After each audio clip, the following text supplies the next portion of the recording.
Ano ka, Diday? Pakita ka ni boss. Pakita ni boss. Gabi na ni, alauna na ni isang kagawon. May pangita pa ako ni boss. Pakita ka gani ni boss. Mano siya sakon haw. Nilaktan ka mo ko no. May laktan. Makita ka di gani, karon ni misis, karon kag... Guaan niya ka karon. Ilaktan man. Eh, hindi mo man nasasawa. Kirida mo malanga sa. Eh, hipos. Mabatian niya na gani, karon kag dumugong ka di karon mabalaan mo gid. Pakita ka ni boss. Ang bala siya gani, alang-alang, alauna na niya yung kagawon na ni pangitay apa ko. Di kayo nilaktan ka mo gani ko no. Ah, kabalo na ko na ya sa nimo yang mga lakat-lakat na ya. Hindi lagi malupad. Alang-alang gani kay kagawon na ni pangitaon ko ni karong misis karon.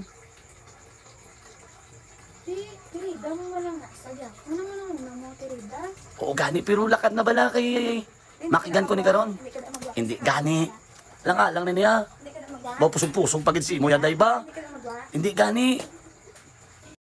Hindi ka na magwa. Hindi ko gani.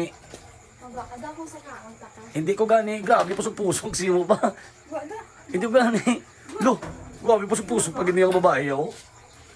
Ang oras niya yo. Paparehas lang kami kirida. Hindi ka pa na magwa ba? Hindi ko gani. Hindi ko gani. Lo, sulod pagid siya yo. Grabe, tumusog si mo babae ba?